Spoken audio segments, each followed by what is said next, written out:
Josh. Record. We're live.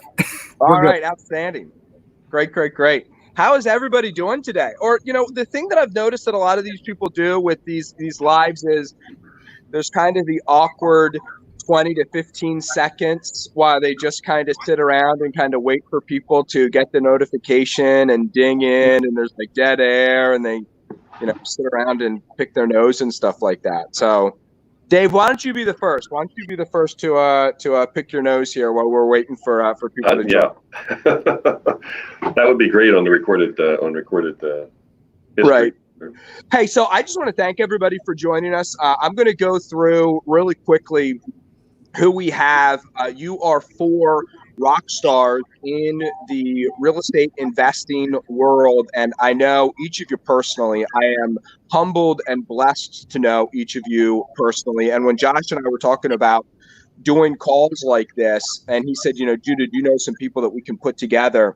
I put you guys together, and Josh has actually spent the last 12 to 24 hours reading up on each of your own personal bios, and he agrees with me that you guys are rock stars. And I think that our listeners and our guests are really in for a treat. Just really quickly, Eric Brewer is the owner of CR Property Group in York. You guys do, I don't know, these are close to your numbers. You tell me if I'm right or wrong, but you guys probably flip 10 to 15 houses a month. Am I frozen? Am I still on? Oh, you're good. You're good. Okay. I look like I'm frozen. So, and then Eric also, does about another 5 to 10 wholesale deals a month. Brad Chandler, really great guy that is down in the DC area. Again, Express Homebuyers. And the thing that we really have to thank Brad for as a real estate investing community is he's the one who fought out of his own pocket with his own money to keep the phrase "we buy houses" as public domain. That somebody was trying to trademark that, and Brad's the one who fought the fight for that. We really appreciate him, and he does some coaching and some other things. Anna Kelley out of Palmyra. Actually, Josh, she's kind of your neighbor. Neighbors. We'll stop out for a cup of coffee when this is done. Right. Anna, you and Josh are practically neighbors. So Anna, I've known Anna for a long time, and her and I have really helped each other a lot in our careers. And she has the moniker REI Mom. Phenomenal lady.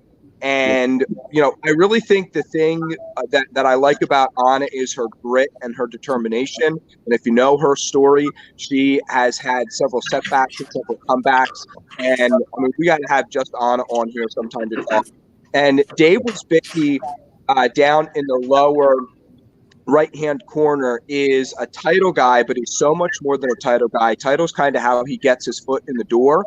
But he is an individual who I've had the pleasure of setting up several joint ventures with, and I have seen him go into real estate companies, and he wants the title business, so why not help their realtors do as good as possible?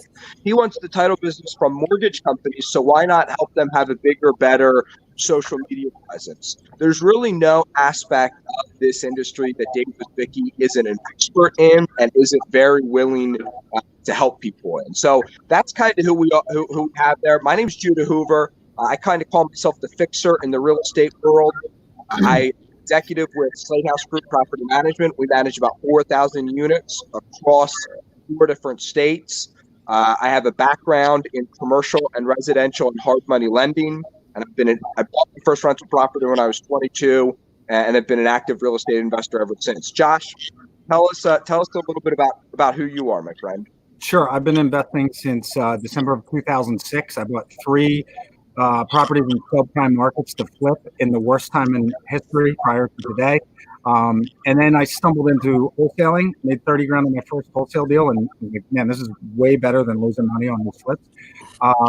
It ended up, build a wholesale company in the Philly area, built a property management company, and sold that.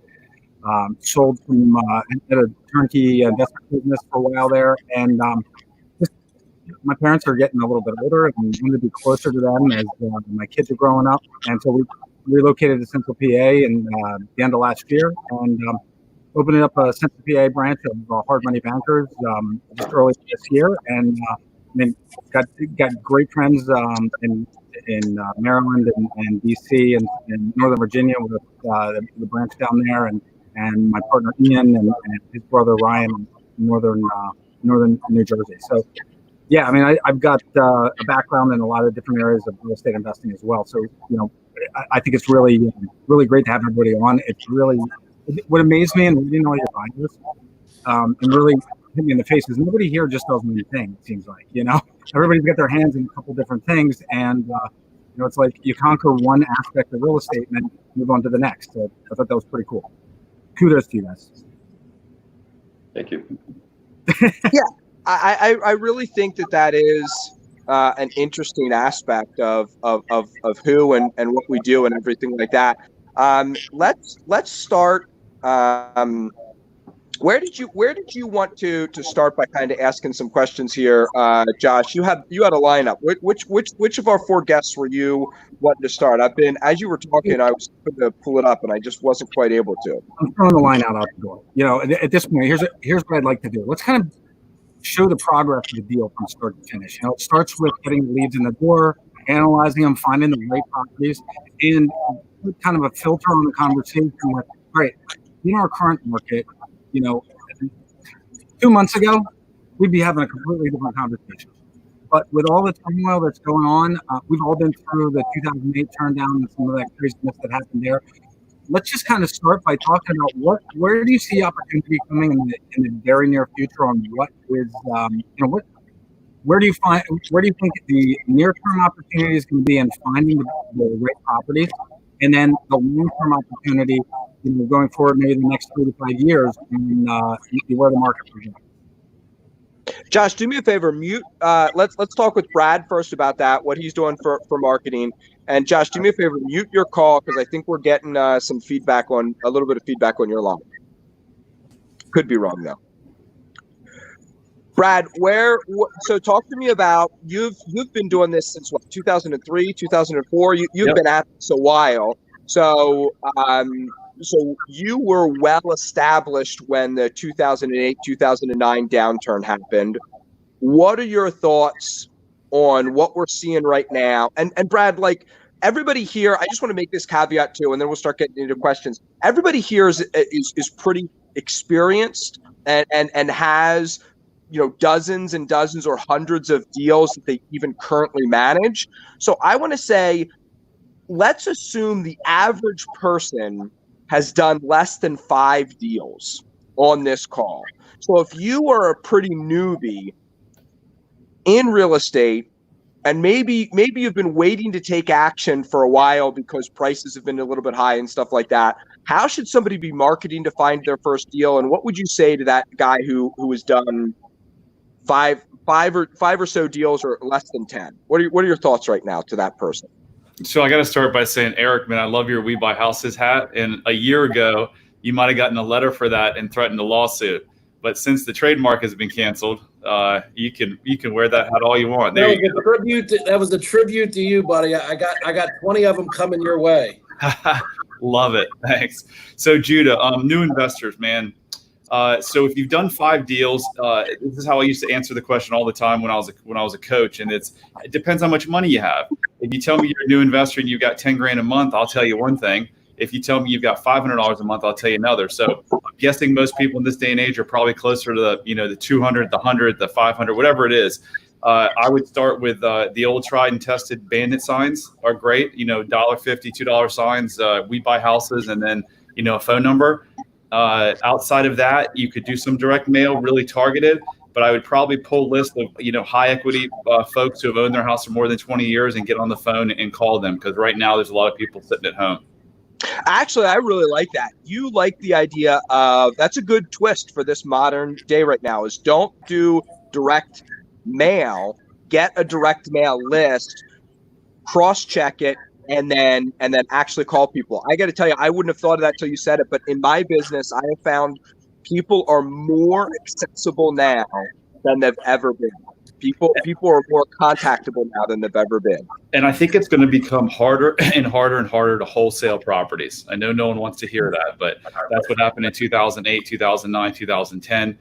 So what did we do? We rehabbed a bunch of houses and we made them, the nicest houses in the neighborhood with granite countertops, stainless steel appliances, ceramic floor, hardwoods throughout the living areas.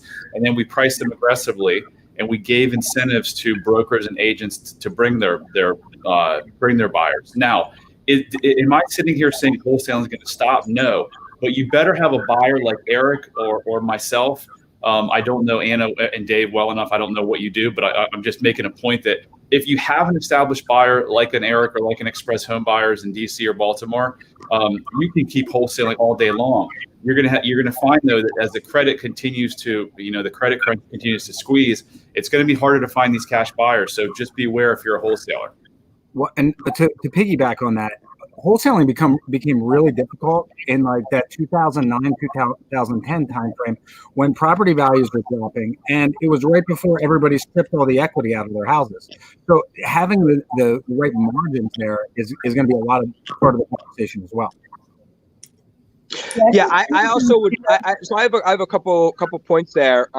If I could quickly, first a point is yes, definitely. If you're somebody out there and you're looking to get started, having people like Eric and Brad on your buyers list and knowing what they're looking for and where they buy deals so that you can sell deals to them is critical. But Brad, I want you to say something. You said that you would give incentives and have brokers specifically incentivizing you to do special things to move your deals. I think we might see a 5 to 10% erosion in price, and I think it might be tougher to sell properties. What are some of those things you did last time to get creative and actually still do deals? We did some really fun stuff. We'd give away, 60-inch TVs. We'd leave them in the houses.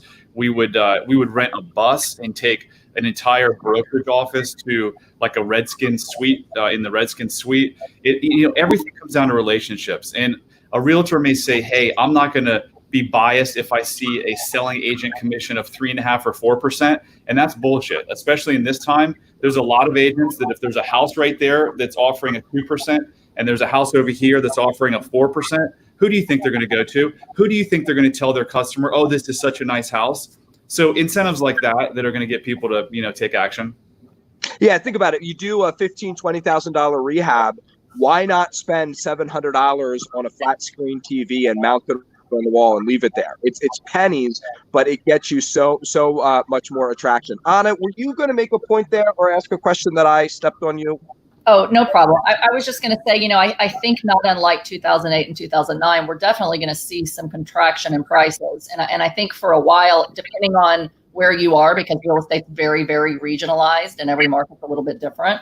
But I think in many, at least major metros where you're already at kind of a hyper supply stage before we moved into this downturn, there's going to be a lot more supply than there is demand. And part of that's because lending is going to tighten. It's already starting to tighten. And people are losing jobs. So you're going to have less retail buyers out there to buy your properties. And that's going to force, values to come down some. So I think it's a good opportunity for, I do rentals. So I have a little over 500 rentals. So that's kind of my niche. And for me, when property values come down, it's going to be a great time to find properties that I can buy at a discount, maybe work out some creative financing. Because again, lending's going to tighten even for really well-qualified, experienced borrowers. So I'm really actively figuring out how I'm going to target market the types of rental properties that I want. And what I did in the last downturn is I found a way to differentiate myself from all of the We Buy houses, and I branded Mom Buys Houses. So my company was Mom Buys Houses, and I put up Mom Buys Houses sign, and I sent handwritten notes to targeted houses that I wanted to buy with pictures of my kids and, why I was buying houses. And it really established me in my area to be known as the mom who buys 4-unit apartment buildings. And then with that differentiation, I saw lots of people buying and selling singles, but nobody was buying the 4-unit buildings. So they were sitting. So I thought that's a great place where I don't have a lot of competition and I can really hone in and started in 2009 buying up a bunch of 4-unit buildings because nobody else was. So look for those opportunities in your market and the markets that you know well. and find a way to differentiate yourself and buying what not everybody else is buying. Can I give you a follow-up question here? With those 4-unit buildings, that puts you in a commercial loan, right? Did you take advantage of seller financing on some of those, or was it mostly more convenient purchases? I did. So in 2008 and 2009, for those of you that don't know, I worked for AIG. I was a full-time, wife and mom and employee, and doing real estate on the side. And I almost lost my job, my 401k, et cetera.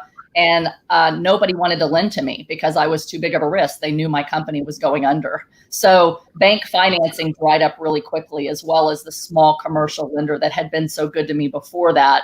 And so I had to start getting creative and learning about creative financing. And that's exactly what I did. I went to a seller. I educated myself, read a few books and blogs on Bigger Pockets, and went out and tested it with a seller actually at Judah's Meetup group.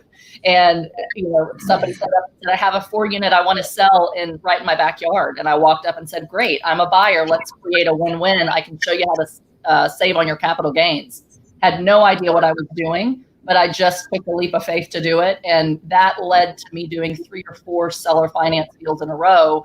And then the landlords in my area started telling their retiring friends, hey, she can save you on your capital gains and you can make an interest and a monthly income without dealing with tenants. So, creative financing was really powerful. And it took about 5 years for my banks to really say, okay, wow, you've done really well without us. Now we're willing to lend to you again. Right.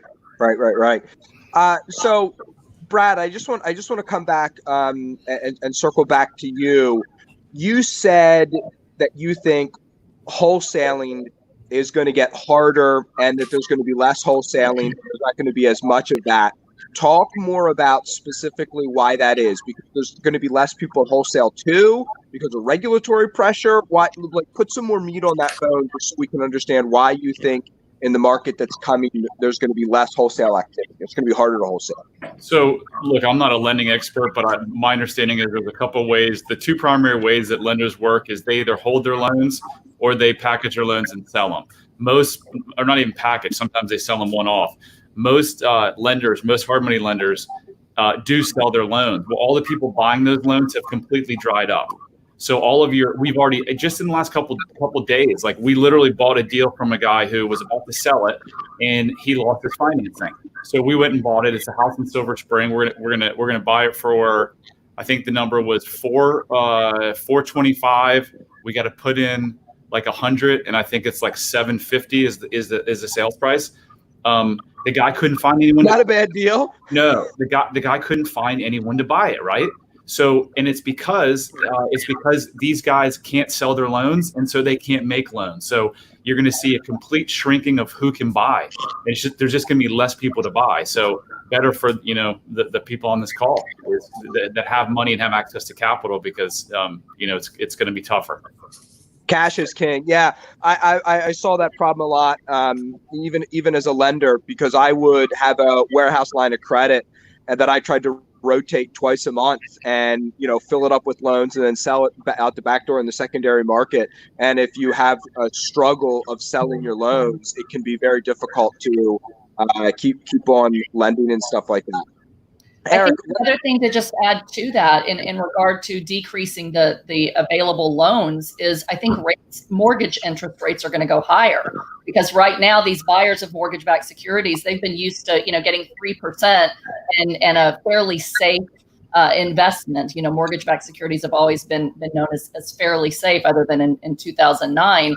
And so, now for them to actually buy, when they have governments that are telling people you don't have to work and you don't have to pay your mortgage for a year, they're going to require a higher risk-based premium or return on their money. So, not only is there going to be less lending, we're only going to lend to the most creditworthy buyers who also have some cash. And rates, I think, at least mortgage rates, regardless of what the Fed rates do, are going to go up. And that's going to make it less affordable for people who can buy houses to get the houses that they want and continue to drive down values, I think. Yeah, that's a great point. Having cash, even if it's just 2 to 3 months worth of pity payments sitting in a savings account someplace is really going to be big for people. Eric, you've seen ups and downs in the market like this before. What are you seeing with personally your volume that you guys are doing, and how are you guys preparing? And also, Eric, I know that because you wholesale as much, and you have a lot of connections to people with under 5 who have done less than 5 deals. What should somebody who's done less than 5 deals think about this time in the market, and think about what's coming in 3 to 4 months from now? That's a big question. Let me just piggyback off of something that Brad said that I thought was interesting to point out. What wholesale, I think, will reduce, because a lot of the deals that were being done weren't what I would consider to be real deals. Let's just call it what it is. Like, there was deals out there that were being tied up, and certain investors that struggled to find deals, but had access to capital and had the ability to renovate, were paying premiums, whether that was a wholesale deal that was brought to them by a wholesale, or an on-market deal that was bank-owned, or a public auction, or something to that effect. We had inflated wholesale prices. So what's going to happen is and the majority of those folks, were using some form of hard money, or they had an equity line with their bank, and whether or not. I think we should all be super careful on how we speculate on how this is all going to unfold, because it's completely unprecedented. Whatever happened in 2008 had a completely different set of circumstances than what is happening now. We've seen, not to put myself on one side of the fence or the other, but we've seen some overstretching arms of the government, and I don't think it stops even once we get back to work. So a lot of these financial-backed securities, you may see some crazy stuff. I do not see the American government allowing prices to decline and home sales to plummet, because they just won't. It's one of the biggest lead indicators of the state of the economy. I think you're going to see some crazy stuff to stabilize the housing market, encourage people to get back and spend that money, because that's what happens in the economy, right? The same amount of money, for the most part, is still out there. It's just displaced. It goes from one person's pocket to another when you have this big shift like this. So for us personally, what that's mean is I'm out wholesaling to some of the outside, people that would buy 2 and 3 a year, and would pay a little bit more than our core group of buyers. Those core groups of buyers are still buying, and quite frankly, they're struggling to find inventory, because in Pennsylvania, like Fannie and Freddie has frozen all new listings. They took everything off the market. They're not adding new inventory, and there's no sheriff sales being facilitated. So there's no new bank-owned inventory being added to that pipeline. So what I've lost in the form of, our secondary and tertiary buyers, I've picked up in, I'll just call it overall urgency from our core group of buyers. Are they being a little bit more selective about price because they're speculating a potential, downtick in what they can resell it for? Sure. But I think the great thing about what we do, with high volume transactions, like most of the people, everybody on this call, is that we're able to modify what we pay for it to match up with what we think we're going to sell it for, right? So if our buyer's going to pay $10,000 less, we know we need to buy it for $10,000 less. And there's seeing the gap right now, is that the people that are selling to us have not acknowledged that yet. We've seen a big uptick in lead count, but there isn't this huge influx of people that feel this desperation to sell, I think, which was what a lot of people may have anticipated. The public may respond as this, this panic sale. We haven't seen that. I've seen again an uptick in our lead count, but not this big. I mean, we're fielding 500 leads a month, so it's a pretty decent sample size. People aren't panic selling. It may have pushed a few people that were on the fence, like, I don't want to hold on to this and have to ride this out for maybe 6, 12, 18 months. I'm just going to sell this thing and get it off my back. But, they've held pretty firm on pricing. We're not buying stuff at like 20 cents on the dollar or anything. We're still paying about the same, but it's compressed our margins a little bit because our core wholesale buyers that do the fix and flip on the exit strategy are just being a little conservative, as they should. What they'll be able to sell it for 60 or 90 days from now. Eric, I got to follow up on that. So how are you anticipating prices reacting? I mean, because this is the big question, right? Like nobody can really put their finger on what the property is going to be worth in 90 days. So it all just comes down to, I wrote some notes down to make sure I didn't lose my train of thought. But the one thing I think is you're going to see a huge jump in what I would call pent up demand. I think there's a lot of people that are currently working that go back to work. I'm interviewing a lender today that works with Movement Mortgage that has basically removed a lot of overlays when it comes to job gaps, overtime. They basically released a COVID-19 FHA specific loan product where they removed a lot of overlays that they used to have into place.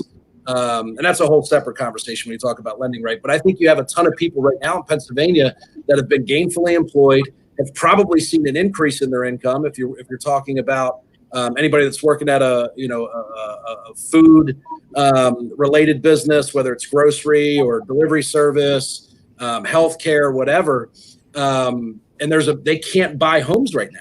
Whether unless it's virtual, which I don't think most people aren't doing it.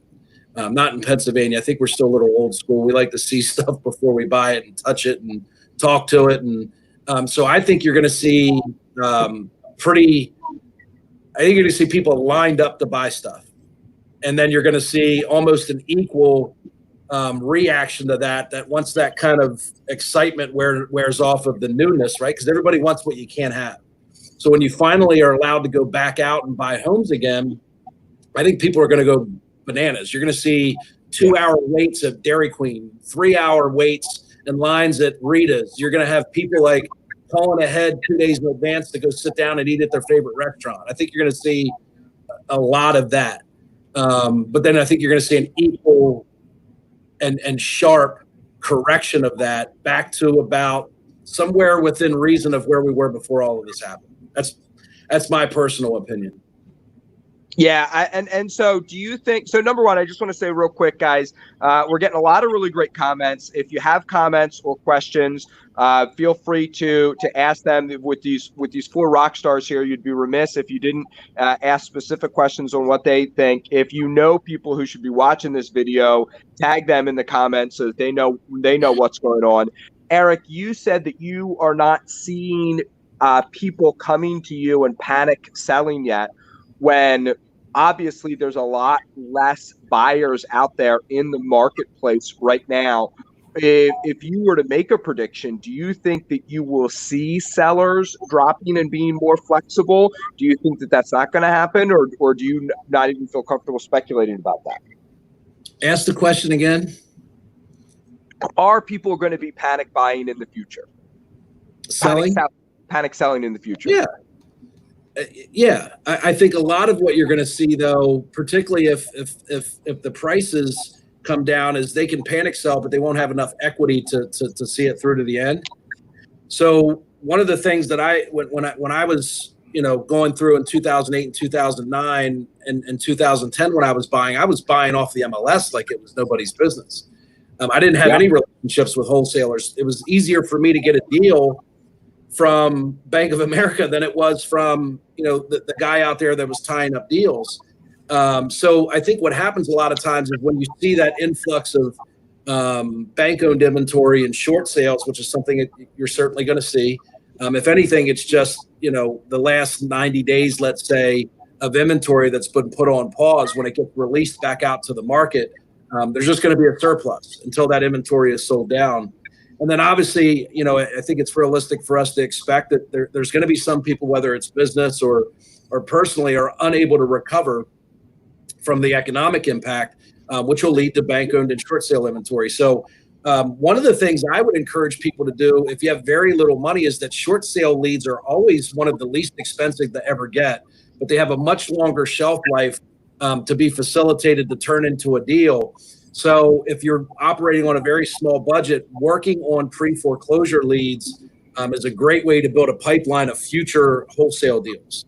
Have a relationship with someone that understands how to negotiate a short sale.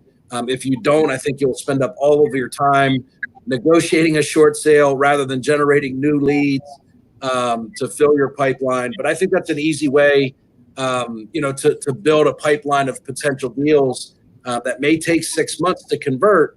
But there's not a whole lot of people, at least in my experience for the last 5 years, that have been putting any type of emphasis or focus around pre-foreclosure leads because they didn't have to. There was plenty of other deals that took much less work and a lot less experience to do.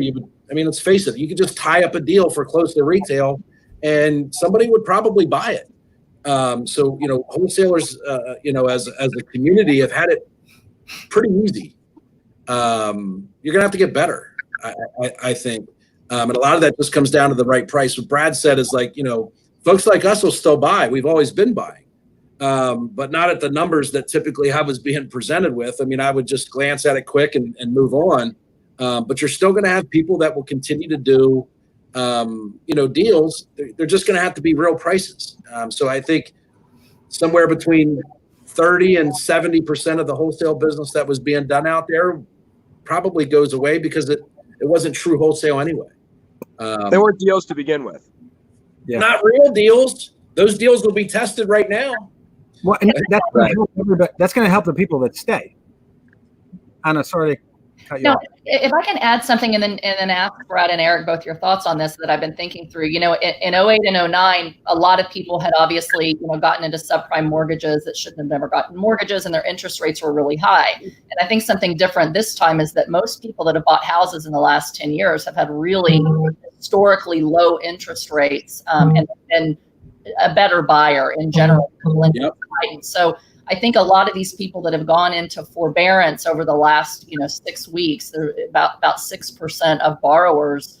I think the banks are going to try to work with them to preserve more of those deals and maybe do more workouts than before if the Fed makes them do so. So it seems to me like there's going to be less of a flood of inventory and people just giving back their properties because they bought them at such low interest rate that hopefully they have a little more equity, and can tap it or get their lender to do some modifications. So are you adjusting the way that you think about short sales and you think about those opportunities or your timetable for when you think they're going to flood the market, given that right now the government's basically giving people a year to figure it out and get caught up on their properties?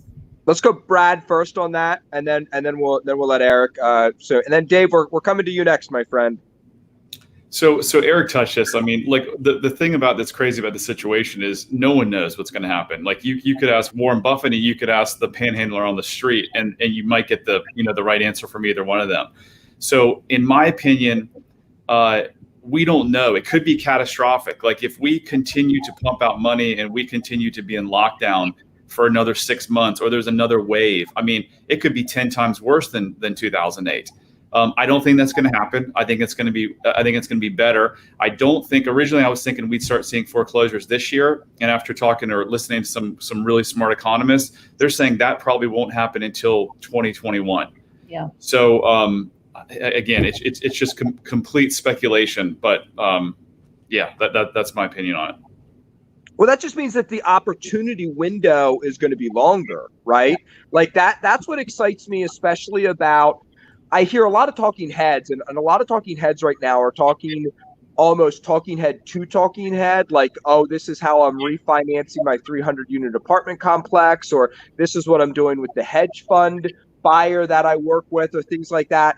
And I think that the thing that gets lost here is what does all this mean for the little guy? And for the little guy who's done less than 5 deals or done less than 10 deals, I think that that's good news, Brad, because it's not like the opportunity window here is from the time we open in May until September 1st is when the opportunity that comes from this downturn is going to be here. The opportunity is going to be a little bit is going to be a longer window. So for the little guy, he or she's going to have to learn how to rehab. And if you've got anyone who's followed me knows that I preached for years, don't rehab. It's the hardest part of the business, wholesale. Well, guess what? Now things have changed. You also heard me say, ride the wave that's given to you. So we're in a different wave now. So if you think you're going to go out and start this massive wholesaling business now, good luck. I mean, you might be the one in a million that can do it. But if I'm getting this business right now, I'm back to learning how to do construction and manage contractors and be careful, because it is really, really hard. One house, not so hard. Trying to do 3, 4, 5, 10, 15 houses at a time, really, really hard. It's an interesting point that you make that Brad says, and I just want to touch on real quick. I can confirm that Brad would encourage anybody to not rehab a house and would speculate that you had some type of chemical imbalance in your brain if you chose to do so. I've witnessed that firsthand. And the point has been is for the last 5 to 8 years, we've been able to make similar profits wholesaling, because the deal is the most coveted thing you can get, right? When you get a deal, you want to make the best out of it. So we have a rule internally where if I can make 60% of our projected rehab profit by wholesaling it, then we wholesale it. If I can't, then I rehab it. Well, so often I would set these prices and go, you know what? No one's going to pay that number at 60% of that profit margin. I don't see how that, and they would continually buy it. So I was just rehabbing less, right? Well, about a year ago, we pivoted into rehabbing and turnkeying single family residences. So our rehabs, went up from 10 at a time to now 40 at a time.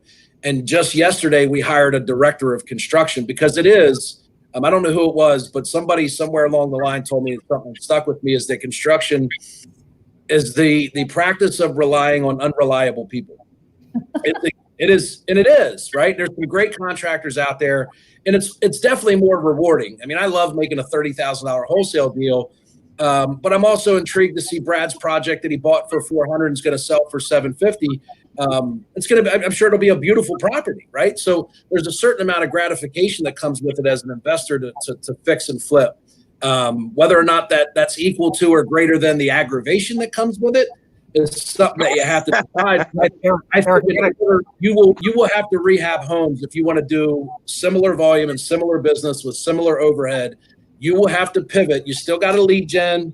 You still got to do all of that. But now, instead of being able to blast it out to your buyers list and make a quick 20 grand, you're gonna have to pay for it, right? So if you were operating on no fixed costs and didn't have any opportunity to be able to actually fund a deal, you're gonna have to build those relationships or revisit them, and then have a real renovation process in place with real people. I can tell you the people that are great at lead gen and marketing and acquisitions are not the same people that are great at renovating. I'm sure Brad will nod his head, right? Like we're sales and marketing guys. We suck at renovation. We're terrible at it. So don't even try and do it. Get somebody or align yourself with someone. There's going to be a lot of contractors that were flipping houses that aren't going to be flipping houses anymore.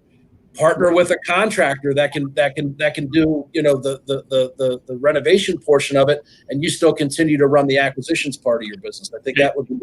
And guess what? Our contractor is going to be harder or easier to find? Easier. Yeah.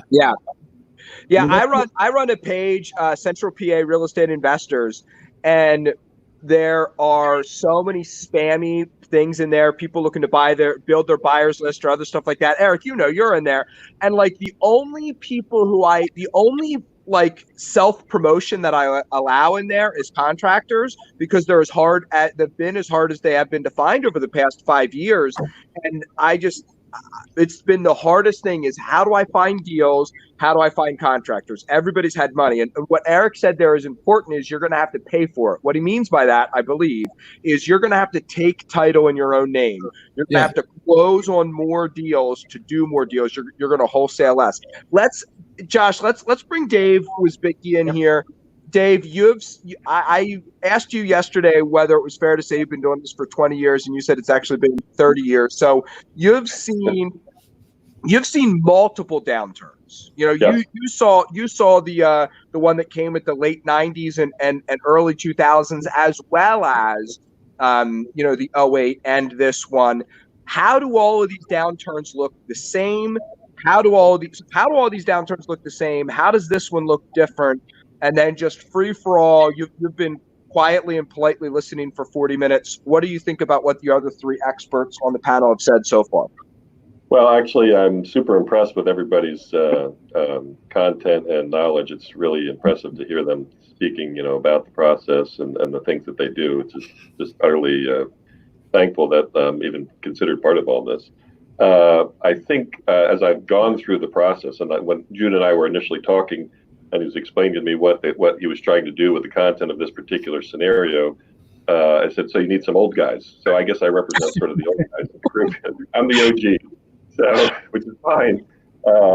Experience is a lot of things, and I think the similarities that this particular downturn represents with the other ones that I've sort of experienced is the fear factor.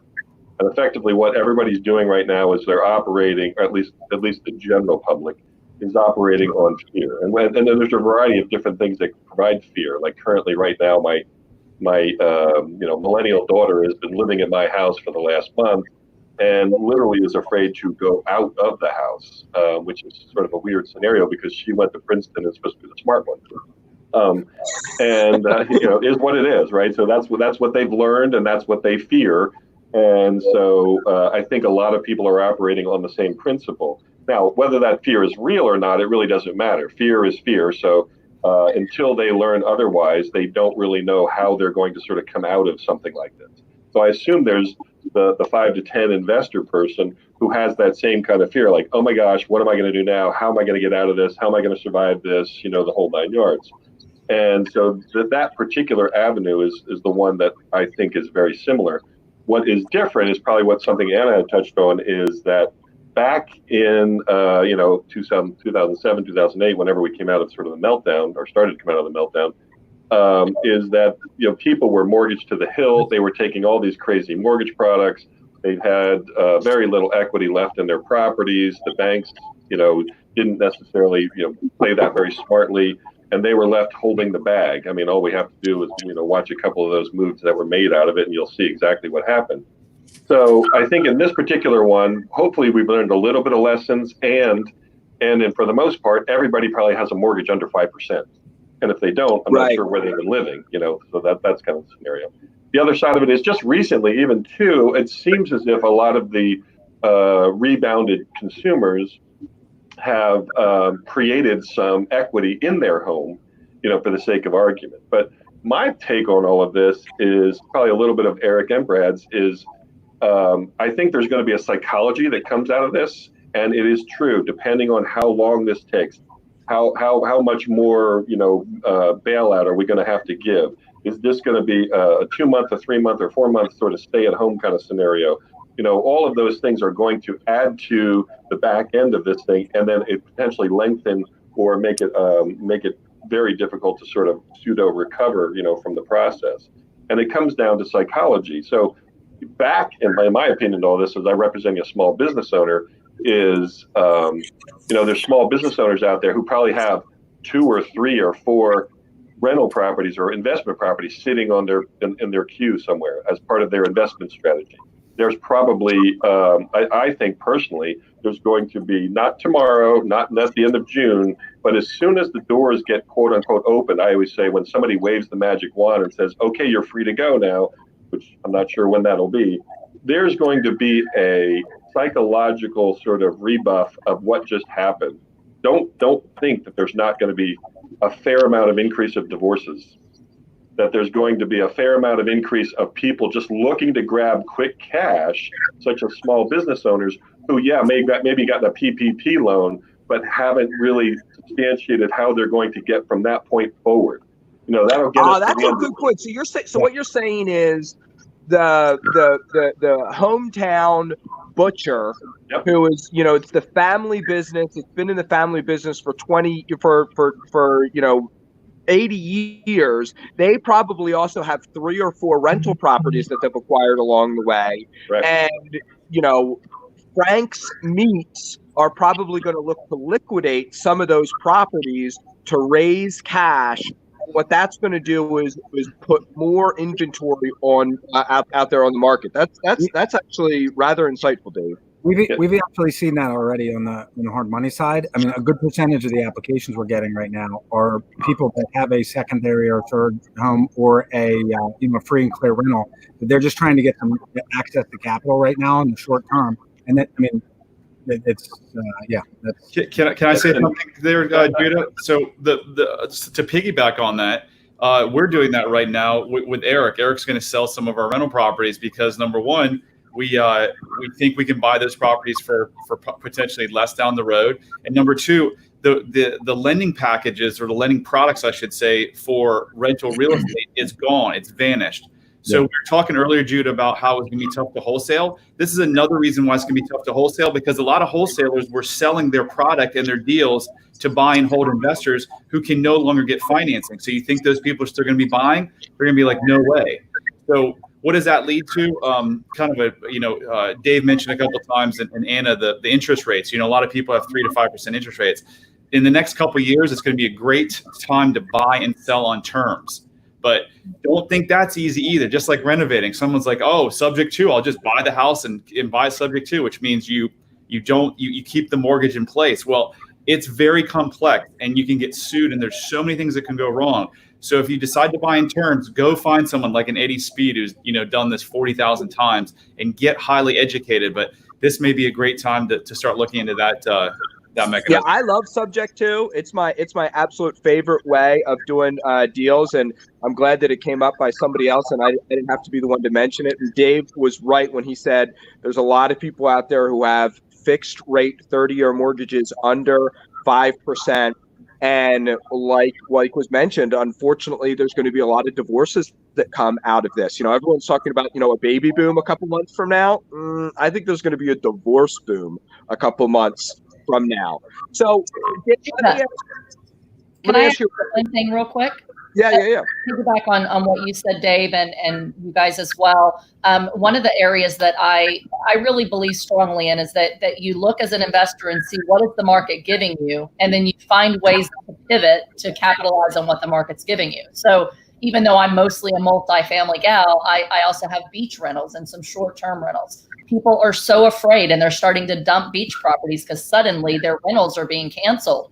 I can't wait to go in and buy some more beach properties at a discount because people can't afford to keep that second home that they needed a full summer of rentals to cover their, $40,000 to $50,000 of expenses. And when those people are gone, they're dumping those properties first. So that's just something that, I'm actively looking every single day is what's happening with beach properties, because when people can't afford to buy a second home, they're still going to go to the beach as soon as they can. They're still going to pay for a vacation.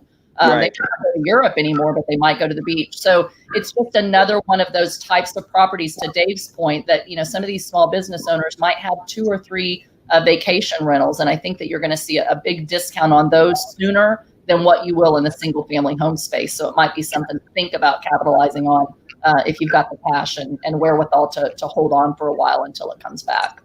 Dave, let me ask you a question. I want you to talk specifically about, because I have a good friend who works for a local real estate attorney who does a lot of title work, and she's telling me that they've laid off like half their staff, and she's one of the few people that's still there. How overworked she is. What's going on in title offices right now, and also what's happening right now? Are we able to close deals? Do you think on the other side of this, Pennsylvania will finally allow for digital notaries and stuff like that? Yeah. So what's going on primarily, we have, I think, about 13 branches inside of Pennsylvania, New Jersey, is mostly the drive-up stuff. So we're keeping people out of the offices. We haven't really laid off a whole bunch of people. The irony of all of this is that prior to the March 19th kind of shutdown, we were at an all-time high for a number of applications. We were literally going to set, I think we actually did set a first quarter record for the number of applications that we took amongst all our offices. So it is kind of a weird scenario. We literally shattered our record for the month of March, which is really when all this kind of started. And then consequently, even in April, if you can imagine, there's still properties getting sold. There's still people buying houses within the confines of whatever we have to deal with, specifically in Pennsylvania. New Jersey is a little bit more lax in their regulations, and then our Florida offices still have some leeway in showings and in some open house stuff and all that kind of stuff. So there's still some flow of commerce going on in those areas, but it's happening. Now, it's a lot more arduous. We're asking the help from lenders specifically and the people. So we've kicked the realtors out of the transaction, as weird as that sounds. We don't want them to show up. We don't want them to be around because it does streamline the process, as weird as that sounds. We deal primarily just with the buyers and primarily with the sellers. The realtors obviously have done the majority of their job up until that point in time. So it's not a terrible transaction for somebody to drive up, kind of McDonald's the whole process, hand them documentation that they've already seen the day before, and have them to sign it and then hand it back. And almost I think what will happen is sort of like a escrow type of a closing where we'll just do pieces of it at a time, and then when it's all completely said and done, we then disperse and go forward with that. So as long as everybody has patience, we're okay with that. As far as the remote online notarization, there's no question that this will expedite that process. We've been gearing up for it for 2 years. It's almost frustrating right now because the holdback on most of that is the lenders. The lenders are the ones that are not accepting electronic signatures. There's a couple of them that accept what they call a hybrid closing, which really defeats the purpose. It doesn't make a whole lot of sense because you still have to have wet signatures on certain documents. I won't pick on any of them, but some of their hybrid closings have 75 hard pages of documents. So it pretty much is a full closing for the sake of argument. It will change though, and I also think what we'll see is a unique version, just had this conversation yesterday, a unique version of hybrid closings where we're doing exactly what we're doing right now, where the agent and maybe even the lender are sitting there on a Zoom conference call while the buyer's in office signing electronic documents on an iPad, and or similar to one of us could be the buyer, one of us could be the seller, one of us could be the lender, and the other two people could be the realtors in the transaction. And we're just doing it like we're doing it right now, where I'm going over paperwork with the buyer and we're all sort of sitting there being able to be part of the conference and having a digital settlement. As weird as that sounds. I think the next wave of this is probably geared up for at least probably by the next 2 years, no question about it. The federal government will probably step in and lead the way with some sort of minimal standards, and then the states can add to whatever they want to make their lenders feel comfortable. And as soon as the secondary market starts to accept that as commonplace, then I don't think you're going to see a complete change in the way business is done. It's really, really amazing. Hopefully, Donna, you're smiling about that. You agree with that? You think that that's coming down the road?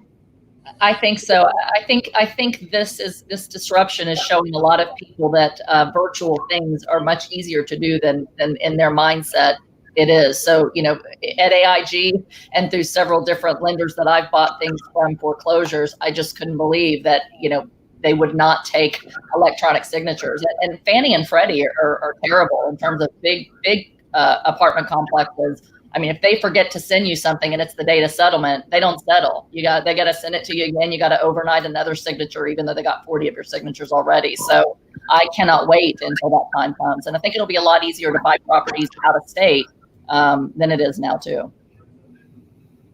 Yeah, outstanding. So Brad, what are your thought processes on? Because I know that you are a big picture guy and you are very familiar with all this. Some of the stuff that Dave was saying there, I've been hearing for 3 years that the home buying and selling process for the consumer shouldn't take 30 days. We obviously can get it done in 7 to 10. Do you think that efficiencies are coming that will enable the average consumer to buy a house as quickly as the average consumer can buy a car right now?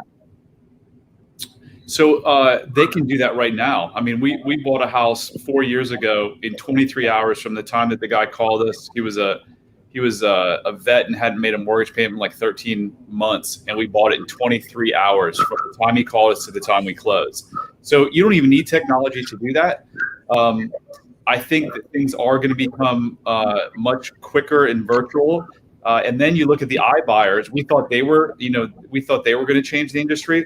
Well, I've heard in articles, or my partner told me about an article, I didn't read it, that Open Door is trying to sell their entire portfolio. Open Door is an iBuyer with thousands and thousands. There's also an article written in Motley Fool yesterday that said that Zillow may never buy another house. So those big technology, I don't know what's going to happen, but those big technology companies may be gone. So it's the mid-level players like us on this call who kind of could lead the charge when it comes to technology, because technology is so much cheaper than it was 20 years ago. So a lot of these things you can start doing, building apps where people can send you pictures and videos of their house, and maybe you never need to go there. Yeah, I got to tell you, I quietly told anybody who would listen, and I never really trumpeted it out too much, but I was never too worried about the iBuyers and Zillow and things like that, because, I mean, I just use you as an example, Brad. Like, I would never come to DC and try and compete with you. I would never go to York and try and compete with Eric. I mean, like, it takes so much local knowledge to understand and be able to effectively day in and day out do deals and make money. And Eric knows York like the back of his hand, and he still loses money sometimes on some of his deals. You know what I mean? Like, how can Zillow try and be better than that? It just didn't make sense to me. Eric, what do you see? Do you think that on the other side of this, we are going to see positive movement in all of the regulation and all, not regulation, but just how difficult it is for the average consumer to do real estate transactions right now? Yeah, I mean, I think certainly there'll be some.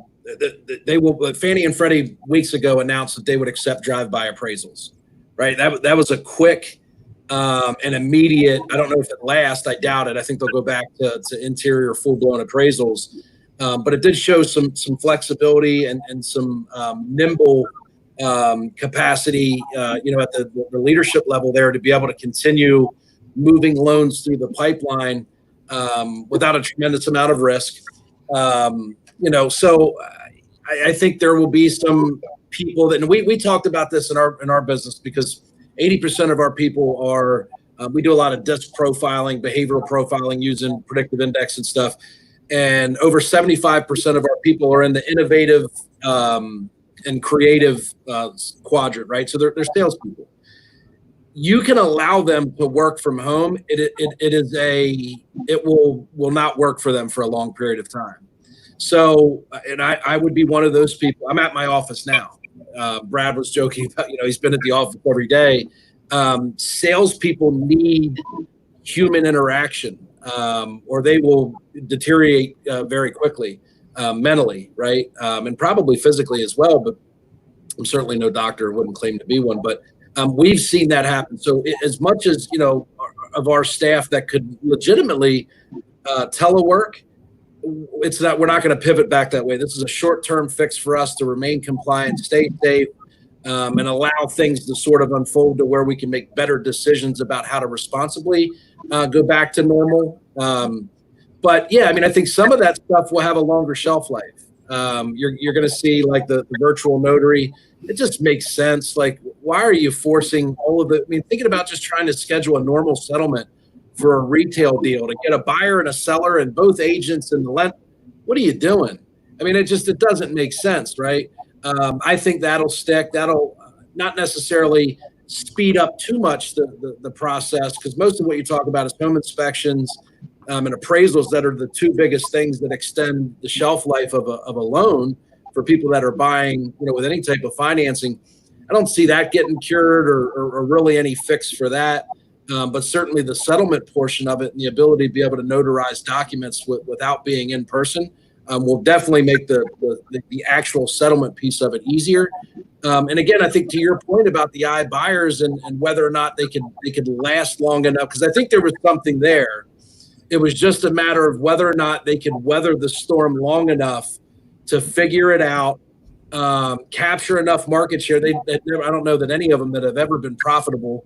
But what they were able to do is just a data-driven approach to a big, piece of the economy. But I think the one thing, and I was in the car business ages ago, is that when they announced all these different car buying services, you're not going to need a car salesman. It's not the case. Right. There's a portion of that people still need human interaction to make a decision. When you're talking about a $40,000 car, they have questions that need to be responded to in a timely fashion. So I think some of that will carry over, but not as much as what you may think right now, because people will go back to being people when they're allowed to, and the human interaction, the trust factor, like in our market and in this area of Pennsylvania, we were able to pivot quickly to buying over the phone, but our clients didn't adjust at the same pace we did. They weren't ready to sell over the phone, right? Well, I'll give you what you want, Judah, for your house. Yeah, basically they're saying I don't believe it until I see it. Right, you've got to come out. You've got to come out and see. The same thing happens to me all the time in the property management business. So investors call me and say, Judah, I own 123 Main Street, and it's a tract house in a development, and I can pull it up, and I rent 3 other houses on the market, and I know who the builder is, and I see the pictures on Zillow from the last time it was rented, and I'm like, great, I can get $1,250 for your house. Well, don't you need to come out and see it? It's like, well, yeah, I mean, I can do that if you want to, but it's probably going to be $1,250. Well, you should come out and see it. Yeah. I think that consumers are definitely slower to adapt than what we are. And I think Eric, you made a great point. I'm so glad again somebody else made it and I didn't have to. Telecommuting was tried in the 90s. You know what I mean? Like this has been something that's been done and tried before, and there's a reason it failed before.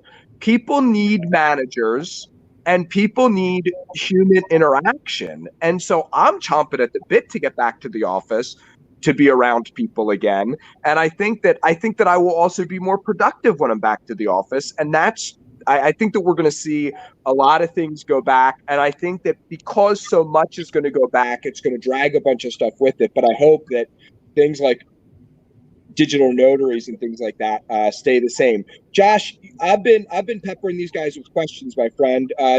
Jump in here, and I'm sorry that I've been monopolizing the questions so much. What's people said that you want to follow up on? No, you're doing a great job. I'm listening. I'm absorbing this just as much. I mean, I'm turning into a viewer here. Eric. Well, first of all, Brad, you mentioned one of the marketing aspects that you take advantage of is not just direct mail, but you get a list and cross-reference that and get phone numbers and then do that outbound calling. Eric, are a lot of is your marketing more direct mail in the York area? Or are you doing more outbound calls, or what's your I would say someone along the lines called it a direct mail list, and I think unfortunately so many people have taken a data list and turned it into a direct mail list. And what you do is you take a list with all this information and you use 20% of it and you send them a 30-cent postcard. Right. When you're buying lists, whether you leverage it and get additional data, but through skip tracing or whatever, a lot of the lists come with some of that information already. If we're getting these lists, you should be texting, calling, ring with voicemail if you're allowed, emailing, all of those people on top of potentially mailing. One of the things we found for us is that buying the data costs, depending on where you get it, between 3 and 15 cents a piece. Mailing it was the biggest expense, and it was very singular. It had one approach. It's a postcard. It has no sales ability. It gets stuffed with mail. I mean, I don't know about you, but I get 2 pieces of real mail and 22 pieces of junk mail every day.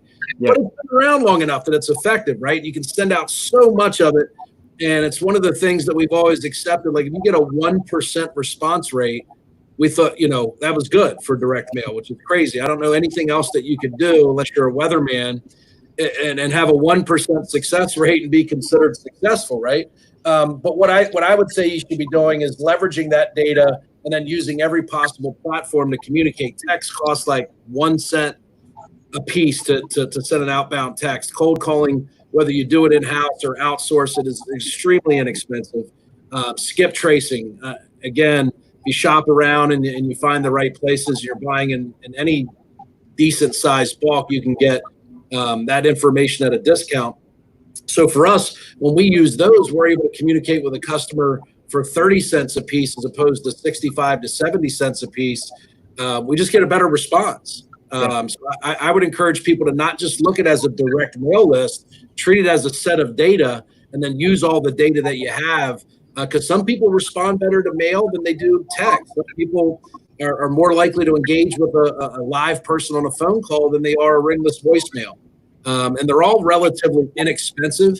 If you're consistent with them, I think you'll find results in each one of those categories. But once you buy the data, which again is oftentimes, some of the bulk of the cost, you should be using whatever applications you can to communicate with those customers multiple ways.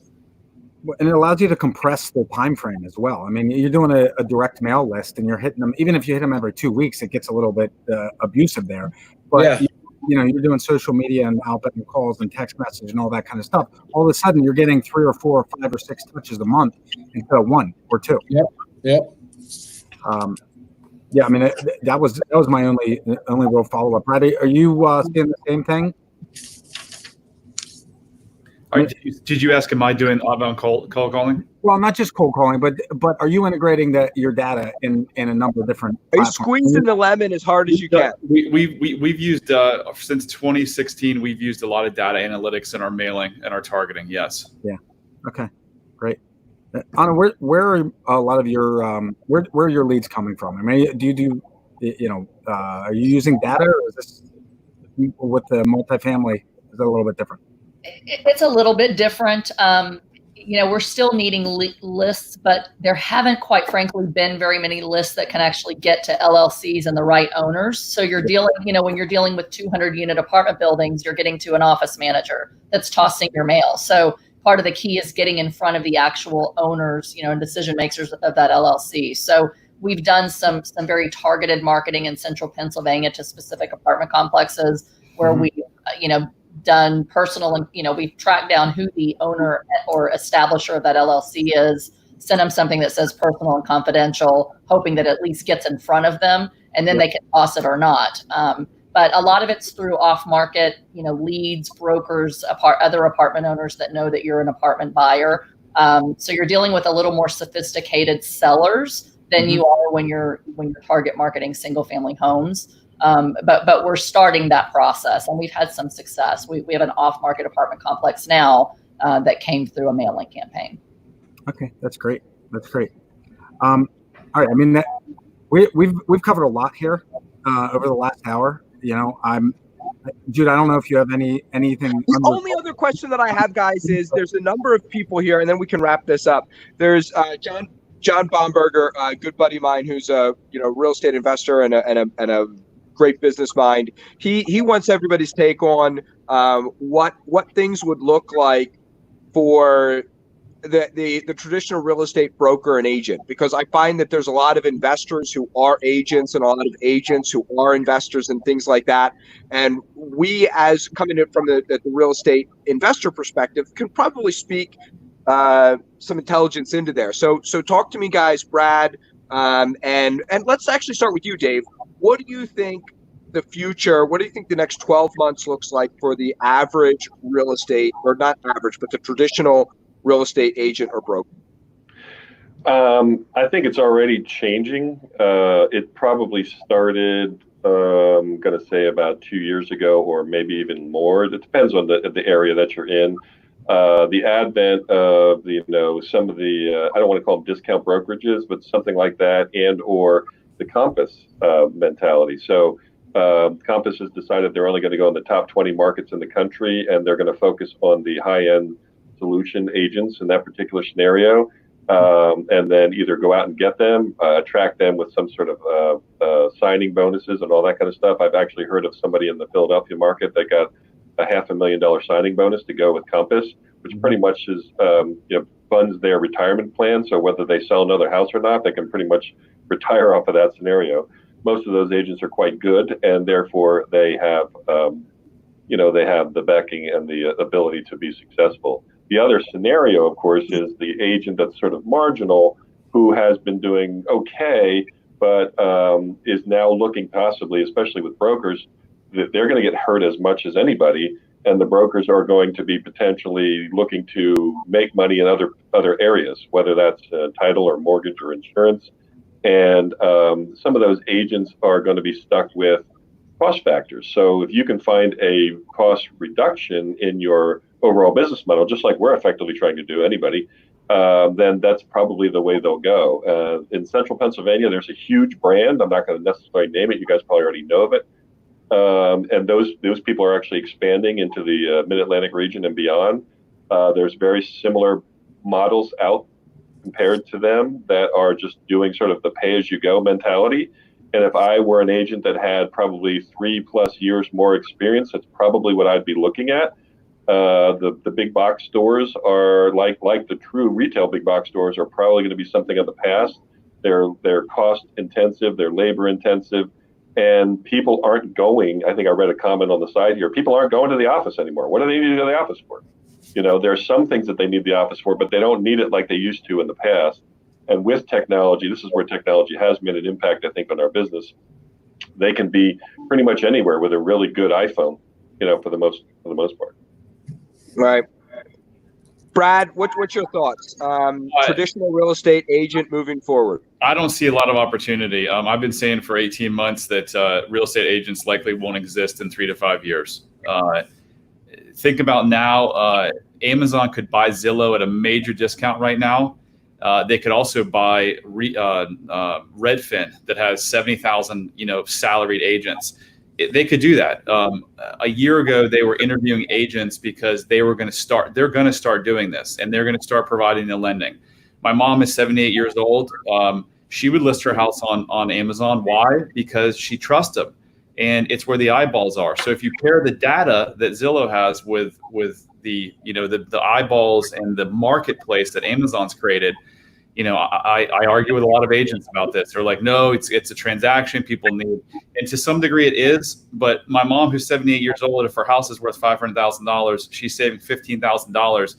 Literally, when these agents were interviewing with Amazon, they told them that if you had a Prime membership, you would list your house for $0. So I don't see a lot of, are there going to be specialized agents? Maybe what Dave said, maybe the high end agents will never go away, but I think 80% of the agents that are in business today will not be in business in 5 years from now. Yeah, I was amazed how many agents who I thought were going to be around for forever got out of the business in the last downturn. I think there's definitely going to be some compression. Anna, what do you think for the traditional agent? What does the next 12 months look like? Yeah, I agree largely with what Brad said as well. I know, I think it's going to come down really to differentiation and brand recognition. So just like in anything else, how well you market yourself and how visual you are in front of your particular market, the better known you are when people say, hey, in my area, this broker is the one that sells everything for top dollar. They're going to, while agents are around, they're going to get, most of the business. And these guys that are just, doing the same vanilla things that everybody else is, I think are going to go by the wayside. I think specialization. So when I think of like my beach house properties, I had to do research for months and months and months on beach house properties because, depending on what floor you're on and what type of building you're on, you get a different value, you get a different rental value. That's where I think agents become very, very invaluable to investors when they're in an area that's very specialized and very niche. But beyond that, I think it's too easy to go on now and list your home for free on Zillow and have people actually buy, contact you to want to buy. So I think that the number of agents is going to significantly decrease, and you've got to make yourself invaluable and recognized through a lot of social media and every other platform you can if you want to survive. All right, well, that's great, and I appreciate everyone's take on that. Let's kind of wrap this up, and I want to give everyone just like 1 to 2 minutes to tell everybody kind of how they can reach them, and just kind of, I introduced you guys at the beginning, but you guys kind of give us your 30-second pitch on the way out the door, and let's start with you, Eric. How can people give us a URL to find you and your 30-second pitch here at the end? So my pitch would just be, I made a note here to stay focused. Don't get too creative. I think a lot of people get in times like this, and I'm speaking predominantly to people that are experiencing a fair amount of success, right? There are going to be opportunities that open up. Just be extremely careful with changing lanes. I think it's Brad would say, and I would encourage, you're going to have to learn how to renovate, but it's an expensive proposition, not just from the money that it takes to fund those renovations, but you can lose as much, if not more money, renovating 30, 40 houses at a time than you can anything else, probably 5 times more. Just be focused, stay focused on what you're good at, stay in your lane. There should be an equal amount of opportunity in what you're already doing by just getting better and capturing more of the market share than necessarily, changing completely and trying to do something extremely risky in a completely different, aspect of the business that you're already in. Real estate is very niche. It is very specific. Be careful chasing down these big, bold opportunities. There's a lot to be gained, certainly, and an equal amount to be lost. There's a lot to be said for just getting better at what you're already doing and staying consistent and picking up the pieces that are left behind from the people that are chased off. I see it as a big opportunity to hire talent. It's remarkable to me that we're doing it, but we've brought on 2 pretty high salaried people that we've hired in the last 7 to 10 days. I feel great about it. As much as the future is relatively unknown, some aspect of housing is always going to be in demand. And a large portion of that for us will require renovations. So we've added some key personnel there. It's a great opportunity if you're a company that has more than a few employees, it is a great opportunity. And 2 of those people that we hired were business owners that and they could have made it through. But what they realized is they didn't like the responsibility that came with this unforeseen, emergency brake that was pulled on the economy, right? And they just don't ever want that responsibility again. So they want to go work somewhere where guys like us will worry about it, and guys like Anna will worry about it, and just stay focused and do their job. We're proud to say we didn't lay off a single person through this. And it feels good to be able to do that and then add 2 more people. So that's what I would say. Stay focused. Be careful if you pivot into a different market or a different niche. Just be extremely measured about that. That's it. That's all I would have to say. That's great, Eric. I appreciate that, my friend. Brad, give us who the 30-second commercial on who Express Homebuyers is, and maybe any closing thoughts that you have. So 30 seconds or 10 minutes that Eric got? Hey, I'm just glad that somebody else got that ribbon here instead of me. So 30 seconds. Yeah, man. We Express Homebuyers thrived through the last downturn. We honestly plan to thrive.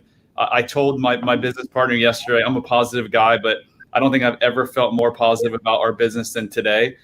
There's going to be a lot of people, both in real estate and outside of real estate, that are going to struggle over the coming months and years. We're here to help you guys. If you've got properties, if you've got any property problems in the Baltimore metro or DC metro areas, reach out to us at expresshomebuyers.com, and we'll craft a win-win on every single solution. Good job, Brad. What are your closing? All right, that's great. So that's who you are. Closing thoughts. What did we miss? What did we get wrong? And what do we need to add? I mean, this was exceptional. We covered a lot of content. Opportunity, buying and selling on terms. Rental loans drying up. Opportunities. I do think prices are going to come down. I think the market. What we didn't talk about is on the residential retail lending side. You've just lost probably 25 to 30% of the buyer pool with all of the criteria getting much more stringent. So there's going to be less buyers. There's going to be less sellers. You got to develop a good product and, treat people fairly and right, and it'll work out for you. Awesome. Thank you very much, Brad. Dave, you are my go-to title expert. And if there's anybody here who's looking for a title JV partner, you are remiss if Dave isn't at least one of the top 1 or 2 or 3 people that you call and have conversations about that. So Dave, you'd be interested in talking to those people, and you'd be interested in anybody who is an agent who's looking for a better title relationship. But give us kind of your 30-second commercial on who you are, and give us your closing thoughts. What did we miss? Well, thank you, Judah. We are affectionately known as Edge Settlement Associates. We're in 3 different states and about 23 different offices. I will say that the last downturn created probably my forward-thinking strategy from that period on. We probably tripled in size since 2007, 2008. The opportunities will abound. Somebody had just hit on it recently, and I'm not sure exactly, I think it was Brad, where there's going to be opportunities that are just going to pop up. No, actually, Eric, there's going to be opportunities pop up where, business owners, in my case, they would be title owners, or some variety of them, are just going to say, no mas, I'm done. Let's get out of this thing. I don't want to have to fight. I don't have to think about it anymore. I just want to be able to go do my job. And frankly, that's what the last downturn brought. And those people are starting to also, I hate to say it, they're probably getting a little older. And if they're somewhere in their mid to late 50s, that's probably the target market that they'd be looking for. So they'd also be looking to get themselves out of properties or get themselves out of situations that they don't want to be in or don't want to have to think about for the next go around. And if that's September or if that's 10 years from now, either way, it doesn't really matter. That's what they're going to be looking at. So yeah, we'd be looking at any of those opportunities. We actually opened up a new joint venture in Florida on April 1st, ironically. Was trying to stay ahead of the curve with forward-thinking agents and forward-thinking lenders who understand that this is going to be a really neat opportunity to grow exponentially. So absolutely. And we save the ladies for last. So Anna, who are you, and why? What's your ideal client look like? What should people reach out to you for? And then kind of what are your thoughts on what did we miss? What are your closing thoughts, and what do we need to add here at the end? Sure. So the 2 primary things that I do, Judah, is I mentor and coach, especially women that want to get started in real estate or that just have a little bit of experience and really want to be able to take it to the next level. I started, in 2000, but really started in 2008 and 9 with nothing and went from, basically broke to multimillionaire through passive investments in rental property. And so I just want to encourage everybody that, real estate makes more people financially free than any other opportunity in our country. And it still does. And there's still a lot of opportunity to be there. But you've got to be willing to play the long game because, markets go in cycles and there's changes. There's a lot of hurdles. This is hard. It's not super complicated, but it's hard work. And so I just encourage everybody, play the long game, see what opportunities are there, get started. Don't be afraid to act because of uncertainty, but just, as Eric said, really get laser focused in the niche that you want to be in and educate yourself and really align yourself with other really good people that have integrity, that can teach you and help you as you help them. So it's a time to really think about aligning yourself with other partners and other investors to help you to get through it so that you don't go it alone and to make yourself more valuable to other people. And, if you're afraid of construction and it's not something you want to do, find your skills and your resources and your passion and align with somebody else that has the other piece of it so that you're sticking to it as a long game because it's something you're passionate about. So, if you don't want to swing a hammer and you don't like construction, then maybe you want to invest with someone like us who buys large apartment buildings and just invest passively and let us do the hard work for you. But either way, it's important to educate yourself before you act, not get into analysis paralysis, but get out there, actually take action and align yourself with really good people to capitalize on the opportunities that are there. If I could say about the 4 of you, I think that's one of the things that's really been the hallmark of all 4 of your success. You're big personalities, and sometimes, people think of big personalities as egos, but you guys, the 4 of you, run massive companies because of the humility you have that you say, I'm not good at that. I'm going to align with somebody else who does. And I think that one of the things that people oftentimes confuse and mess up and get wrong about success is it's not about doing everything. It's about doing as little as possible and having great people alongside you to do everything and being humble to say, can I find somebody to do that better than myself? And Anna, you said that, and everybody else has kind of been touching on that. And I think that's really great. Josh, close us out, man. I've talked enough, my friend. Well, I just want to say thanks to everybody for joining us today. We got a lot of great stuff. I'm going to go back and watch this again and pull out little clips for myself. I mean, this was really great information. I really appreciate it, and we'd love to have you on again sometime. Yeah, thanks a lot. Thanks, guys. Thanks everybody on Facebook and out there watching us. We'll see you again soon. Thanks, guys. Take care.